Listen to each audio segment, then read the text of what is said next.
6 illegal miners, though, have resurfaced in Stilfontein's shaft number 10 this morning. Some were allegedly found with gold-bearing material. Police are there. They are processing the illegal miners on site. Ziniko Mhlaba is in the mining town and joins us now live. Ziniko, good morning. Give us an update on those police operations.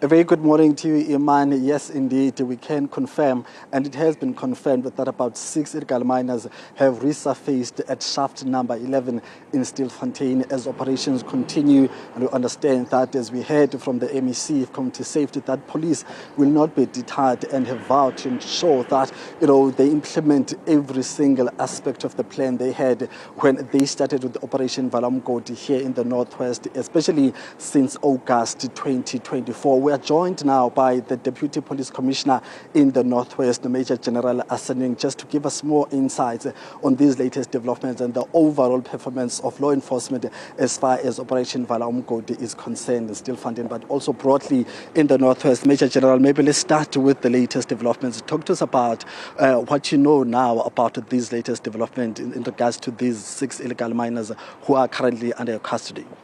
Yes, I can confirm that as of this morning, an additional 6 illegal miners surface at shaft number 10, not 11. They are still being brought to the surface by the volunteers and community groupings that are there using the rope. Out of the 6 that emerged from underground this morning, one is a South African. He's indicating that he's from the Eastern Cape. We have 2 Mozambicans, 3 Zimbabweans amongst the group that have emerged. And this brings the total of the miners that have since resurfaced since we started with this operation to 1,464.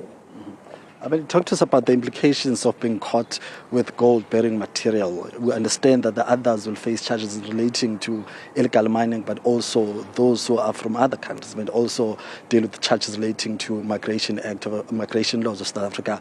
How serious is this issue of being caught with gold-bearing material as an accused who just resurfaced?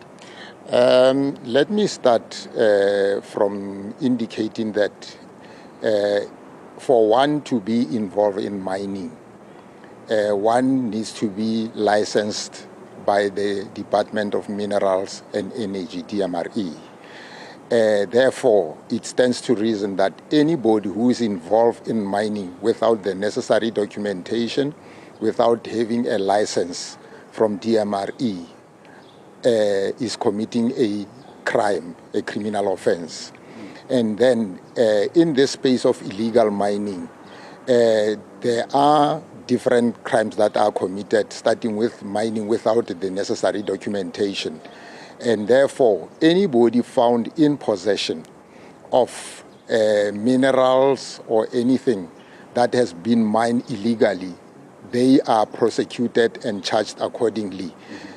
We view this as very, very serious because we regard the illegal mining as part and parcel of what we regard as illicit economy, because the people who are involved there, they do not only affect the economy of the country in terms of tax compliance, in terms of proper registration, but also they are putting their lives, particularly of these people that are colloquially referred to as zamas, at risk, because they are using crude basic equipment to be involved in mining.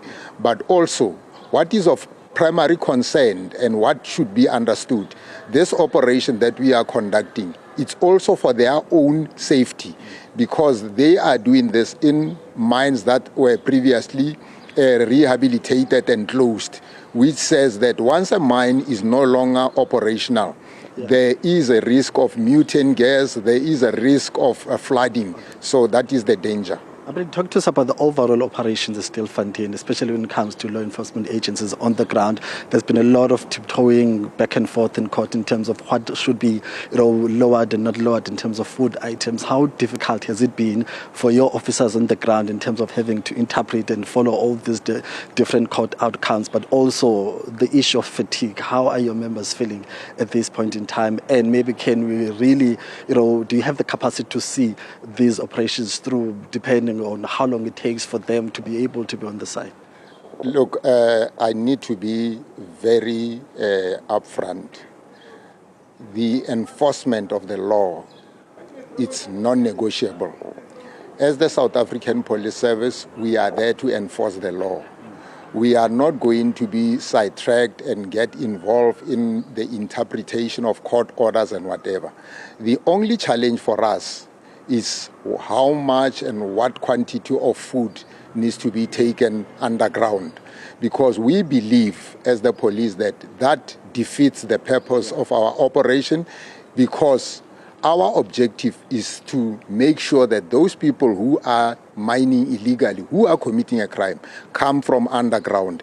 And therefore, ourselves as the police, our standpoint is that we are not going to send anybody from our side underground to go and remove those people because of the danger that is there to our members. Thank you very much, Major General, for your time. Thank you very much. Thank you very much. That's Major General Asaneng, who is the Deputy Police Commissioner here in this province, just giving us more insights on the latest developments in Stilfontein, but also the position of law enforcement agencies on the ground as the operations continue. That's it from us for now. Respect to you, Iman.